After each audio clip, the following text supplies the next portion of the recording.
Hello everyone, आप सभी का दीना पर स्वागत है। मैं विश्वजीत सिंह। दोस्तों, आज की इस वीडियो के अंदर हम आपका क्वेश्चन पेपर डिस्कस करने जा रहे हैं, जो ग्लोबलाइजेशन का आपका क्वेश्चन पेपर है।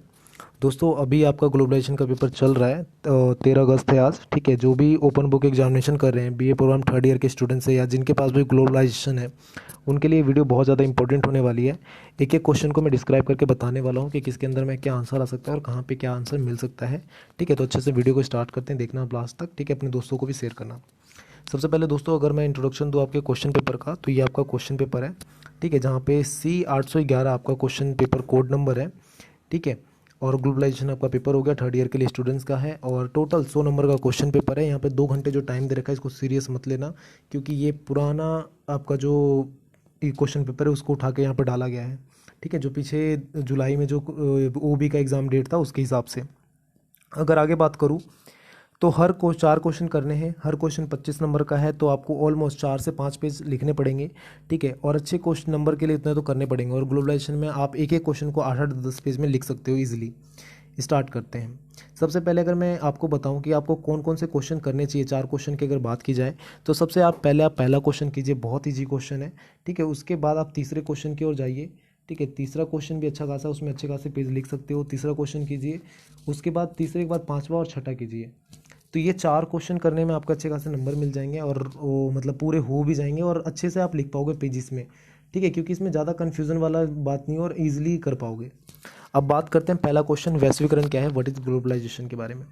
तो अब ग्लोबलाइजेशन होता क्या है, तो किसी भी व्यवस्था को एक ग्रामीण व्यवस्था में बदल देना, ठीक है, ग्लोबलाइजेशन कहलाता है। या किसी भी देश राज्य की पहुंच अंतर्राष्ट्रीय स्तर पर करवाना, या कहीं भी पहुंच को आसान बनाना, किसी भी अर्थव्यवस्था की पहुंच को आसान बनाना, या किसी भी देश की पहुंच को आसान बनाना, ग्लोबलाइजेशन कहलाता है, वैश्वीकरण कहलाता है। वैश्वीकरण को हम भूमंडलीकरण, ग्लोबलाइजेशन और वैश्वीकरण भी बोलते हैं। ठीक है, इसको अलग अलग नामों से जाना जाता है, तो इसको भूमंडलीकरण भी करण भी कहा जाता है। अब बात करते हैं दोस्तों कि मैंने कहा यहाँ पर कि किसी भी अर्थव्यवस्था की पहुंच को आसान बनाना, मतलब क्या। आज आप एप्पल का फ़ोन यूज़ करते हो, ठीक है, लेनोवो कंपनी का लैपटॉप यूज़ करते हो, तो ये दोनों विदेशी कंपनियां हैं, और आप हम यूज़ कर रहे हैं। सैमसंग कंपनी का फ़ोन यूज़ करते हो, और यही प्रोडक्ट नहीं, बहुत सारी प्रोडक्ट हैं। ठीक है, यूज़ करते हो, KFC खाते हो, मैकडोनल्ड खाते हो, ये सारी विदेशी कंपनियां हैं। तो ये क्या है, हमारी पहुंच को आसान बना रही है। अब हम मैकडोनल्ड खाने के लिए अमेरिका या KFC खाने के लिए ऑस्ट्रेलिया नहीं जा रहे, पर वो प्रोडक्ट यहाँ पे आ रहा है। एप्पल का फ़ोन खरीदने के लिए अमेरिका नहीं जा रहे, पर वो फ़ोन हमारे घर के पास आ रहा है बिकने के लिए। तो ये क्या है, हमारी पहुंच को आसान बना दिया। आज हम अमेरिका डायरेक्टली फ़ोन ना खरीदने के लिए अमेरिका ना जाकर हम यहीं पर खरीद लेते हैं, वीज़ा पासपोर्ट का पैसा ही बचा। तो ये चीज़ें हो गई, आसान बनाए पहुंच को, तो इस कारण से इसको हम वैश्वीकरण कहते हैं। समझ में आता है दोस्तों आपको। आगे बात करें कि इसके अंदर में आप क्या क्या लिखोगे, तो पहले आएगा डेफिनेशन ऑफ वैश्वीकरण। वैश्वीकरण क्या है, इसको पहले बताओगे, जो मैंने अभी 2 डेफिनेशन दिया उसको थोड़ा सा और बड़ा करते हुए एग्जाम्पल के साथ में बताओगे। उसके बाद में आएगा भारत के अंदर में वैश्वीकरण। तो भारत के अंदर में वैश्वीकरण की शुरुआत जो होती है 1995, ठीक है, मतलब 1951 से, सॉरी 91, 1991 से भारत के अंदर में वैश्वीकरण की शुरुआत होती है। जब ये पूरी तौर पे नहीं होती शुरुआत, जो नॉर्मल रियली शुरुआत जो होती है वैश्वीकरण की भारत के अंदर में, वो 1991 में होती है। पहले इसको समझते हैं कैसे, फिर इसको समझेंगे। 1991 में भारत के अंदर वैश्वीकरण की शुरुआत किस प्रकार से होती है, जब सोवियत संघ USSR में पंचशील सिद्धांत के बारे में बात करता है, पंचवर्षीय योजना के बारे में बात करता है। ठीक है, पंचशील नहीं, पंचवर्षीय योजना। तो USSR में भी पंचवर्षीय योजना लागू की जाती है, और भारत के अंदर में भी मेन योजनाओं में से एक योजना पंचवर्षीय योजना को माना जाता है। जब भारत भी पंचवर्षीय योजना को लागू करता है, फॉलो करता है, तो उसके बाद से लोगों को ये लगता है कि भारत क्या कर रहा है, वैश्वीकरण की ओर बढ़ रहा है। ठीक है, तो यहाँ से 1951 से यहाँ पे वैश्वीकरण की शुरुआत हो जाती है भारत में। अब मैं जैसे कह रहा था, 1991 में पूरी तरह से भारत के अंदर में वैश्वीकरण की शुरुआत हुई। 1991 में कैसे, तो हमारे उस समय वित्त मंत्री थे डॉक्टर मनमोहन सिंह, जिन्होंने LPG, लिबराइजेशन, प्राइवेटाइजेशन, ग्लोबलाइजेशन, निजीकरण, उदारीकरण और वैश्वीकरण की नीति की शुरुआत करी, जिसके बाद भारत के अंदर में वैश्वीकरण की पूरी तरह से आगमन हो जाता है। G फॉर ग्लोबलाइजेशन था, जिसे हम ओपन डोर की नीति भी कहते हैं। ठीक है, खुले द्वार की नीति, ओपन डोर नीति, open door policy. Open door policy के तहत ही वैश्वीकरण की शुरुआत होती है, जिसके अंदर में हमने इनवाइट किया विदेशी कंपनियों की, आओ यहाँ पर हमारे यहाँ पर व्यापार करो। आज हमारे भारत में MNC कंपनियां काम करती हैं, MNC कई सारी हैं। ठीक है। कई सारे विदेशी प्रोडक्ट हमारे भारत में, कई सारे क्या मतलब हज़ारों लाखों प्रोडक्ट जो विदेशी प्रोडक्ट है वो आज यहाँ पर है। ठीक है, एमएनसी कंपनियां हैं, विदेशी कंपनियां हैं, विदेशी टेंडर्स को मिलते हैं। क्या कारण है? क्योंकि वैश्वीकरण की शुरुआत हमने करी थी 1991 में, जिसके कारण से विदेशी कंपनियों को हमने इन्वाइट किया। ठीक है, समझ में आता है? आप अच्छे से लिख पाओगे। अगला क्वेश्चन की बात करते हैं। क्षेत्रीय और बहुक्षेत्रीय समझौते का संक्षिप्त इतिहास का चर्चा कीजिए। अब ये होता क्या है क्षेत्रीय और बहुक्षेत्रीय, समझते हैं सबसे पहले। एग्जाम्पल की बात करूँ, क्षेत्रीय मतलब एक छोटे स्तर पर और अपने आस पड़ोस में, ठीक है, और बहुक्षेत्रीय मतलब एक बड़े स्तर पर और दूसरे दूसरे जगहों पे जाके। अब देखो, RBI full form reserve bank of India. RBI का क्या होता है कि अब वो पंजाब नेशनल बैंक से डील करता है, SBI बैंक से डील करता है, इंडियन बैंक से डील करता है, HDFC बैंक से डील करता है, ICICI बैंक से डील करता है। तो ये क्या हुआ, उसका क्षेत्रीय स्तर, मतलब उसकी लिमिट क्या है कि वो इंडिया के अंदर में ही रह कर रहा है। समझ में आता है? तो यह हो गया इसका क्षेत्रीय समझौता कि भाई इतना रुपये मॉनेटरी, इस बार मैं इतना पैसा तुम्हें दर लगाऊंगा, इस बार इस वाले का रेट इतना करूंगा, उस वाले का रेट बढ़ाऊंगा, लोन का कम करूंगा, ये करूंगा, होम लोन ज़्यादा, ये वो सब, ये सारा होता है फलाना फलाना। तो ये हो गया इसका क्षेत्रीय समझौता। अगर यही इंटरनेशनल लेवल पे होगा तो क्या होगा, यहाँ पे वर्ल्ड बैंक आ जाएगा, IMF आ जाएगा, इंटरनेशनल मॉनेटरी फंड। अब वो क्या करेगा, RBI से बात करेगा। ठीक है, पाकिस्तान की जो फेडरल बैंक है उससे बात करेगा, अमेरिका की जो फेडरल बैंक है उससे बात करेगा, अलग अलग कंट्री की जो रिजर्व बैंक है उनसे बात करेगा। ठीक है, अब उनसे डील करेगा कि भाई मैं तुम्हें इतने का लोन दूंगा, तुम्हारी अर्थव्यवस्था इतनी गिर रही है, तुम्हें इसकी ज़रूरत है, सजेशन, लोन सब कुछ देगा। ठीक है, और वो समझौता भी करेगा। तो ये हो जाएगा बहुपक्षीय समझौता, जिसमें बहुत सारे पक्षों को जोड़कर और एक साथ जोड़कर समझौता करेगा, मतलब एक दो से नहीं। ठीक है, क्षेत्रीय में एक तो 2 3 4 5 ही होते हैं, पर बहुक्षेत्रीय में बहुत सारे को एक साथ जोड़कर समझौता किया जाता है, तो यहाँ पे बहुक्षेत्रीय हो जाता है। ठीक है, तो ये हो जाएगा। तो यहाँ पे आप इसको अगर आपके बुक में तीसरे चैप्टर के अंदर में दिया हुआ अच्छे से, आप वहाँ पे देखोगे तो बहुत अच्छे से आप लिख पाओगे। ठीक है, तीसरे क्वेश्चन की ओर आते हैं। तीसरा क्वेश्चन बहुत ज़्यादा इंपॉर्टेंट है, विश्व व्यापार संगठन के प्रमुख मुद्दे। अब इसके अंदर में प्रमुख मुद्दे कौन कौन से हैं इसकी बात करें तो सबसे पहले हम समझते हैं विश्व व्यापार संगठन है क्या। तो इसको WTO के नाम से भी जानते हैं, वर्ल्ड ट्रेड ऑर्गेनाइजेशन, जिसकी अगर हम शुरुआत करें तो शुरुआत कब हुई थी, तो इसको गेट के नाम से शुरुआत हुई थी। ठीक है, गेट के नाम से शुरुआत हुई थी, गेट का सदस्य भी भारत रहा है, और WTO जब गेट ही WTO में बदल गया तो उसका भी सदस्य भारत रहा। ठीक है, तो ये सब रहता है। अब गेट इसको मैं मतलब बनाया क्यों गया, सबसे पहले इसके रीज़न की बात करें, उद्देश्य क्या था इसका, तो विश्व के अंदर में व्यापार को बढ़ाने के लिए, नाम से पता चलता है कि व्यापार का संगठन है, तो विश्व के अंदर में व्यापार को बढ़ाने के लिए विश्व व्यापार संगठन का स्थापना की गई। अब किस किस प्रकार से व्यापार बढ़ाया जाएगा, तो अब इसका उद्देश्य क्या है, अब उद्देश्य की बात करें, प्रमुख मुद्दे क्या हैं, तो प्रमुख मुद्दे क्या हैं कि बाउंड्री, विदाउट बाउंड्री के मतलब ना व्यापार करना, कोई बाउंडेशन ना हो। जैसे आज के समय में क्या देख रहे हो कि चीन अमेरिका के ऊपर में कई तरह के प्रतिबंध लगा रहा है, अमेरिका चीन के ऊपर में प्रतिबंध लगा रहा है, भारत चीन के ऊपर में प्रतिबंध लगा रहा है। तो इस तरह के प्रतिबंधों को रोकना, ख़त्म करना, व्यापार को बढ़ावा देना।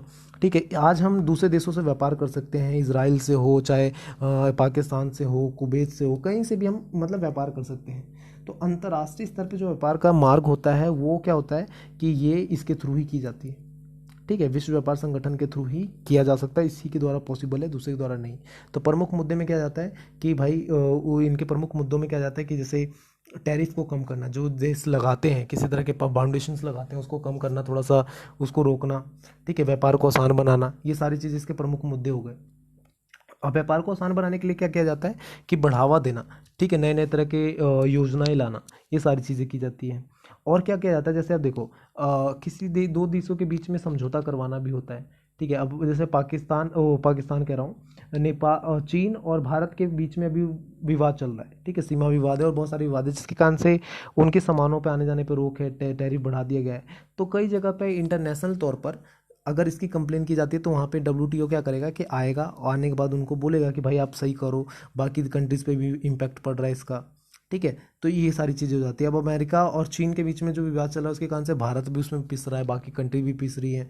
ठीक है, तो ये सारी चीज़ें आती हैं, तो वहाँ पे उनको समझौता करवाना भी एक आ जाता है। ठीक है, इंपॉर्टेंट, समझ में आता है पॉइंट्स। अब आगे बात करें संरचनात्मक समायोजन कार्यक्रम क्या है। अगर इसके बारे में बात करते हैं दोस्तों, तो ये आपका पहला चैप्टर ही है। ठीक है, इसको हम SAP के नाम से भी जानते हैं। ठीक है, SAP कैसे, तो स्ट्रक्चरल एडजस्टमेंट प्रोग्राम, SAP, इसको हम SAP भी कहते हैं कि SAP क्या है। अब देखो SEP है क्या, तो वर्ल्ड बैंक और IMF, जब वर्ल्ड बैंक और IMF की शुरुआत होती है तो उसके साथ ही पूरे विश्व के अंदर में किस तरह से मुद्रा का चलन हो, ठीक है, प्रचलन हो। जैसे आज हम डॉलर में व्यापार करते हैं, ठीक है, अलग अलग तरह की परिस्थितियां बनती है तो उस समय भी हम स्टेबिलिटी की बात करते हैं। जैसे आज कोरोना वायरस के कारण क्या पूरे विश्व के अंदर में लॉकडाउन जैसी परिस्थिति है, ऑलमोस्ट आधा से ज़्यादा दुनिया पूरी है वो लॉकडाउन की कंडीशन में चली गई थी, ठीक है। तो उस टाइम पे क्या करना, कैसे रहना, ये सारी चीज़ें किस तरह से एडजस्ट करना, उस समय पैसे की कमी को कैसे पूर्ति करना, ये सारा काम क्या करता है, तो SEP के द्वारा किया जाता है, SEP के अंतर्गत की जाती है, ठीक है। अब किस तरह के कार्य की अगर हम बात करें तो जैसे भूकंप होना, ठीक है, आर्थिक कोई आपदा आना, वैश्विक आपदा आना, ठीक है, तेल संकट, ऋण संकट, कोई भी हो, तो ये सारी चीज़ें। और इसकी जो शुरुआत की गई थी SEP की 1970 से की गई थी, ठीक है। समझ में आता है दोस्तों, ये वाला क्वेश्चन यहाँ पे ऐसे करोगे आप। अगले क्वेश्चन की अगर मैं बात करूँ तो वैश्विक राज्यों की संप्रभुता को कैसे प्रभावित करता है, तो इसका सबसे बड़ा एग्जाम्पल दोस्तों हैगा टिकटॉक। टिकटॉक, अब ये टिकटॉक कहाँ से आ गया बीच में भाई, यहाँ पे टिकटॉक का क्या काम था। तो दोस्तों आपको पता होगा कि अभी भारत ने चीन का जो ऐप है टिकटॉक उसको बैन कर दिया। बैन करने के बाद रीज़न क्या बताया गया कि वो भारत की संप्रभुता को प्रभावित कर रहा है। किस प्रकार से, अब भारत की इंफॉर्मेशन को किसी जगह पहुंचाना, ठीक है, ये सारी चीज़ें। तो वैश्विक संप्रभुता को किस प्रकार प्रभावित करता है, जिसके अंदर में क्या होता है कि किसी भी तरह से संप्रभुता मतलब ना किसी भी तरह से क्षेत्र, ठीक है, क्षेत्र, जनता, सत्ता पर किसी तरह से प्रभाव डालना संप्रभुता पर प्रभाव कहलाता है, ठीक है। अगर मान लो अब कोई कंपनी खोली कि उसके धीरे धीरे कब्जा कर रहा है, कुछ कर रहा है, ठीक है, किसी तरह से के लोगों पे इम्पैक्ट पड़ रहा है उसका, तो संप्रभुता हुई। तो वैश्वीकरण का क्या है, आज के समय में देखोगे ना तो अलग अलग जगह लोग धर्म अपना रहे हैं, दूसरे धर्म में परिवर्तित हो रहे हैं। तो वैश्वीकरण के कारण ही तो वो लोग हमारे यहाँ पे आए हैं, जिसके कारण से धर्म परिवर्तन की बात करो, ठीक है, या फिर कंपनियों की बात करो तो अलग अलग तरह की कंपनियाँ आना, अलग अलग वर्क करना, ये सारा वैश्वीकरण के आ गया। राज्य की संप्रभुता मतलब जो उनकी डिग्निटी है, जो उनका मान मर्यादा है कि भाई ऐसा होना चाहिए, ये होना चाहिए, वो होना चाहिए, उनका रूल रेगुलेशन है, वो सारा टूटना, ये सारा इम्पैक्ट करता है वैश्वीकरण के थ्रू। तो अब टिकटॉक को बैन करने का रीज़न क्या दिया गया सरकार के द्वारा कि भाई ये टिकटॉक क्या कर रहा है, जो हमारी गाइडलाइंस है उसको फॉलो नहीं कर रहा, उसको फॉलो अप नहीं कर रहा, और इसके कारण से इसको हमें बैन करना चाहिए, ठीक है। तो सेम यहाँ पे वैश्वीकरण के राज्यों की संप्रभुता को किस प्रकार प्रभावित करता है, तो इसमें हम ये बताएंगे कि वैश्वीकरण के कारण से क्या होता है कि राज्य भाई अब सही से वर्क नहीं कर पाते, उनके ऊपर विदेशी प्रभाव देखने के लिए मिलता है, ठीक है, विदेशी प्रभाव हो जाता है, अलग अलग कंपनियों का दबाव होता है, और वो जो इन्फॉर्मेशन होती है, लीगल इन्फॉर्मेशन, उस पर भी खतरा मंडरा होता है। ये सारी चीज़ें यहाँ पे आप ऐड कर पाओगे। अगला क्वेश्चन आता है और लास्ट क्वेश्चन कि 1970 से विश्व अर्थव्यवस्था के निरंतर बदलाव की चर्चा कीजिए। अब 1970 के बाद से कैसे कैसे पूरी अर्थव्यवस्था में बदलाव आ रहे हैं, क्या परिवर्तन आ रहे हैं, उसके बारे में हम बात करते हैं, ठीक है। अब उसके अंदर में किस तरह बदलाव आ रहे हैं, क्या परिवर्तन आ रहे हैं, अगर मैं उसकी बात करूँ दोस्तों, तो यहाँ पे क्या हो जाता है कि 1970 से यहाँ पे परिवर्तन का काल इसलिए माना गया क्योंकि 1970 से पहले क्या था कि विश्व में, अगर हम 1970 से पहले जाते हैं तो 1940-45 के काम टाइम पे क्या था कि फर्स्ट सेकंड वर्ल्ड वॉर चल रहा था। 1945 तक तो सेकंड वर्ल्ड वॉर चला। सेकंड वर्ल्ड वॉर के बाद पूरे विश्व के समक्ष दो बड़ी महाशक्तियाँ उभर कर सामने आती हैं, जिसमें अमेरिका और सोवियत संघ हो जाता है। जिसमें सबसे बड़ी शक्ति के तौर पर मेनली अमेरिका माना गया क्योंकि उसने क्या किया, हिरोशिमा नागासाकी पे हमला किया परमाणु बम से, प्रथम परमाणु बम हमला था, जिसके कारण से अमेरिका को ज़्यादा पावरफुल माना गया और सोवियत संघ को कम माना गया, ठीक है। तो ये अब वहाँ पे जब पावरफुल कंट्रियाँ अमेरिका है और सोवियत संघ है तो क्या होगा, दोनों के बीच में तनावपूर्ण स्थिति रहेगी, जो शीत युद्ध के नाम से जाना गया। वहाँ पर पूरे विश्व के समक्ष में जो नए नए देश थे उनके समक्ष में दो चुनौतियां थी कि या फिर भाई वो अमेरिका के साथ चले जाए या फिर सोवियत संघ के साथ चले जाए। जैसे भारत के सामने भी थी 1947 में, क्योंकि भारत आज़ाद हुआ, ठीक है। अब 1947 में भारत आज़ाद हुआ तो 1947 में भारत के पास यही था ना कि या फिर अमेरिका वाले ग्रुप में मिल जाए या फिर सोवियत वाले ग्रुप में मिल जाए। तो अमेरिका वाले अगर ग्रुप में मिलता है तो प्रॉब्लम क्या था, उसे पूंजीवादी अर्थव्यवस्था बनानी लेनी पड़ेगी, और अगर वो सोवियत संघ में मिलता है तो उसे समाजवादी व्यवस्था अपनानी पड़ेगी।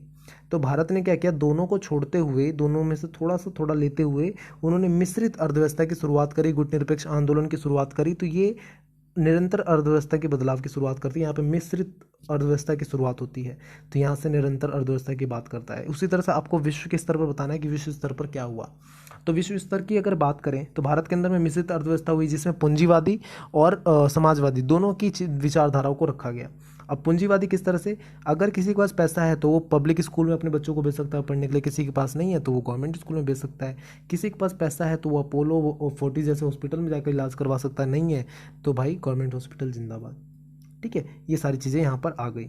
उसके बाद अगर हम वैश्विक स्तर पर बात करें कि किस प्रकार से प्रभाव करता है, निरंतर बदलाव करता है, तो वैश्विक स्तर पर क्या हो गया, यूरोपीय संघ, ठीक है, आसियान। यूरोपीय संघ क्या है, एक तरह का बैंक के तौर पे बनाया गया जिसमें 15-20 कंट्रीज अब शामिल हैं, जिस उसमें सारे वर्क करते हैं और सारे हेल्दी कंट्री है, ठीक है, हेल्दी इकोनॉमी वाली कंट्री है। अब वो सारे अच्छे से वर्क करते हैं। तो बनाया तो क्या था उसको, नॉर्मली एक मतलब मॉनेटरी फंड के तौर, मतलब एक संस्था के तौर पर, कि जिसमें हम आर्थिक मदद कर सके, और इतनी अभी पावरफुल बन चुकी है 1970 जाते तक कि वो विश्व को मदद कर सकती है। ठीक है, तो निरंतर बदलाव हो रहा है। मतलब एक पहले तो दो ही शक्तियां थी विश्व के अंदर में, अमेरिका और सोवियत संघ। पर उस समय क्या होता है, 1970 के करीब में जब विश्व आर्थिक निरंतर बदलाव होता है, तो 1970 में जाकर यूरोपीय संघ, आसियान, ठीक, जैसे कंट्रीज होते हैं, ये जो संस्थाएं हैं, संघ है, ये भी बहुत बहुत बड़ी शक्ति के रूप में उभरने लगी। ठीक है, तीसरी मतलब अमेरिका के बाद ना जो दूसरी सबसे बड़ी महाशक्ति के तौर पर देखी गई, तो यूरोपीय संघ को देखा गया। ठीक है, सोवियत संघ कहीं नीचे दब गया। और 1991 तक जाते जाते क्या होता है कि जब बर्लिन का दीवार गिरती है, तो सोवियत संघ का विघटन होता है, रूस उभर कर सामने आता है, तो रूस का एकदम वो उतना पावरफुल रहा नहीं, बचा नहीं। ठीक है, तो ये सारा कुछ हो जाता है दोस्तों। तो आपको ये सारा लिखना है, अच्छे से लिखना है। All the best for your exam. ठीक है, bye bye, all the best friends.